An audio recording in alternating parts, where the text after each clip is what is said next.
제가 그 AC 3차 항암까지 진행하고 그때 동영상 하나 올리고 나서 한 번도 동영상 못 올렸는데 3차 하고 후유증이 너무 심해가지고 거의 누워서 지내서 그러니까 일단 일도 거의 제대로 못했고 아무것도 못했던 것 같아요. 그러니까 첫 번째 주는 그래도 좀 괜찮았었는데 그 첫 번째 주 지나고 나면은 병원에서 그 검진을 하거든요. 중간에 검진을 하는데 그때 의외로 또 컨디션이 안 좋은 거에 비해서 면역력이 괜찮게 나와가지고 면역 주사 그냥 하나 맞고, 그리고 그때도 제가 증량 계속 하고 있는데 그때도 몸무게 계속 쪘다가 금방 빠지고, 그래서 그 여쭤봤더니 뭐 포도당 수액 하나 맞고 가실래요 했는데 제가 그냥 병원에 있기 싫어가지고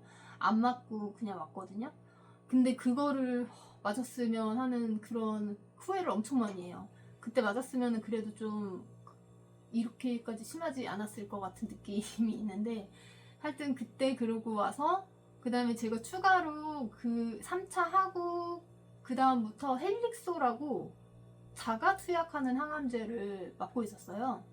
그래서 그거를 일주일 맞고, 그리고 나서 그 검진 받고 그 다음에 다시 약을 이게 이제 처음에는 1mg을 일주일에 3번씩 넣고 그 다음에 5mg로 증량을 해서 이제 투약을 하는 건데, 5mg로 늘리고 나서부터 그 두통하고 현기증이 엄청 심해지고, 그 두통은 거의 머리를 못 들 정도고 아예 누워서 지낼 수밖에 없어요. 화장실도 거의 기어서 가고, 현기증도 일어서지 못할 정도의 현기증이 있어가지고 한 이틀 동안 계속돼서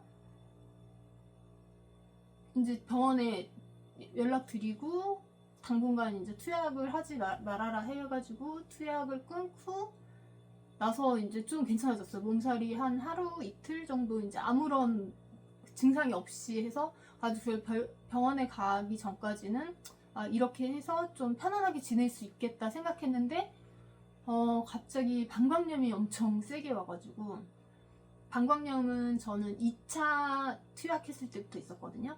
그래서 그때도 심하긴 했는데 이렇게까지 심하진 않았고 그냥 버틸만 했고, 그때도 그냥 타이레놀 같은 거, 진통이 일단 오니까 통증이 있어서 타이레놀 같은 거 먹고 견뎠는데, 이번에는 그냥 그때 검진 받을 때, 일주일차 검진 받을 때 약을 일주일치 타갖고 왔거든요. 근데 그거 먹어도 안 되고, 그러니까 거의 일상생활 할 수 없을 정도로 한 30분에서 1시간에 한 번씩 화장실 갈 정도로 너무 심하고 통증도 너무 심해서 오늘은 그냥 동네 병원에서 약을 지어서 일단 먹었고, 어떻게 될지 모르겠어요. 일단은 일상생활이 아예 안 돼요.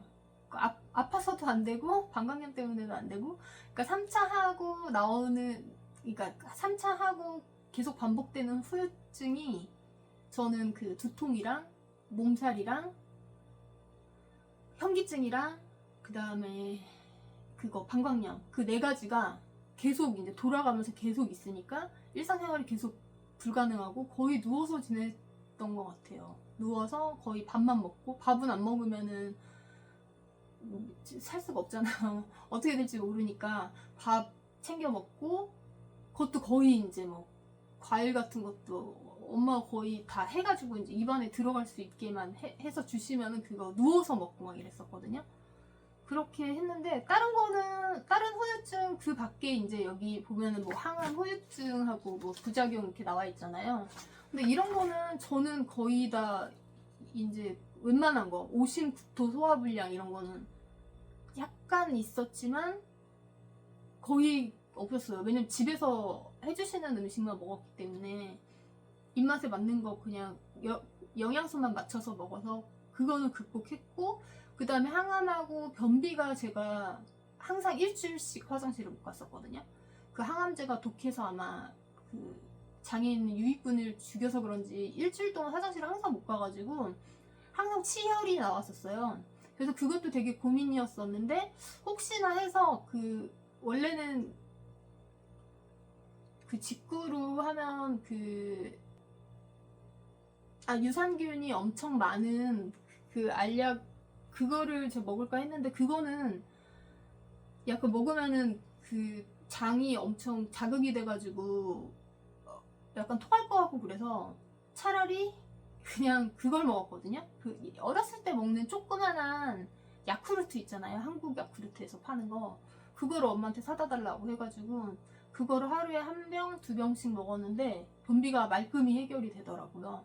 그래서 변비는 이번에 뭐 치열도 없었고 뭐 아무것도 없이 잘 지나갔는데 가고 그 다음에 뭐 탈모는 이미 1차 때부터 진행이 돼 있었고 진행이 완전 다 됐고 그 다음에 이 눈썹은 그래도 괜찮았었는데 이제 눈썹도 없어지더라고요. 여기도 조금씩 빠지는 것 같고 눈에 띄게 이제 빠지는 게 느껴지고 뭐 이거는 그냥 어쩔 수 없는 것 같고 그다음에 저는 뭐 손발톱의 변화도 사실 없었거든요. 그냥 아무것도 안 한 손이긴 한데 뭐 없었고 다른 거는 잘 모르겠어요.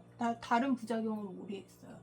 잘 느끼지 못했는데 여튼 제가 말씀드렸듯이 그 4가지 후유증이 너무 커가지고 한동안 동영상 올릴 생각도 못했고 일도 거의 못했고 아무것도 못했다고 보시면 돼요. 그래서 일단은 저는 A씨는 다음 주 수요일날 4차가 한 번 더 남아있고 그 다음에는 탁솔이라고 이거 탁솔이 3개월에 12회 일주일에 한 번씩 맞는 거겠죠?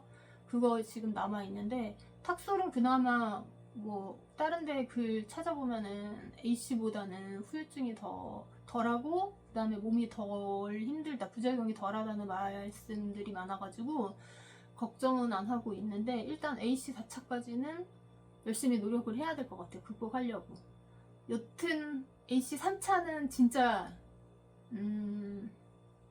좀 신경을 많이 쓰셔야 될 것 같아요. 저도 뭐 거의 특히 저는 직장 다니면서 하시는 분들도 있다고 들었는데 항암을 하시는 분들도 있다고 들었는데 어떻게 하시는지 모르겠어요. 저는 일단은 일상생활은 거의 안 되는 것 같아요. 3차부터는 아예 불가능한 것 같아요. 바깥 출입도 거의 안 하고 친구들도 뭐 거의 안 만나고 거의 집에만 있었거든요. 집 아니면 사무실. 저는 가까워가지고 사무실이 있었는데 사무실도 뭐 거의 못 나올 때도 있고 집에서 그냥 노트북으로 급한 일 처리하고 했었는데 일단은 A씨 항암 하시는 분들 진짜 화이팅 하시고 저같이 어려움 겪으시는 분들 되게 많을 것 같아요. 특히나 뭐 아이 키우시고 가정이 있으신 분들은 저는 이제 보호를 받고 있는 입장이잖아요. 아직까지는. 그러신 분들은 진짜 대단하신 것 같아요. 그래서 너무 화이팅 하셨으면 좋겠고 저도 힘내가지고 4차까지 극복을 해봐야 될 것 같아요. 그래서 일단은 지금은 4차 하고 나서 아마 또 동영상을 찍지 않을까 그런 생각 들고 항암하시는 분들 다들 힘내셨으면 좋겠습니다.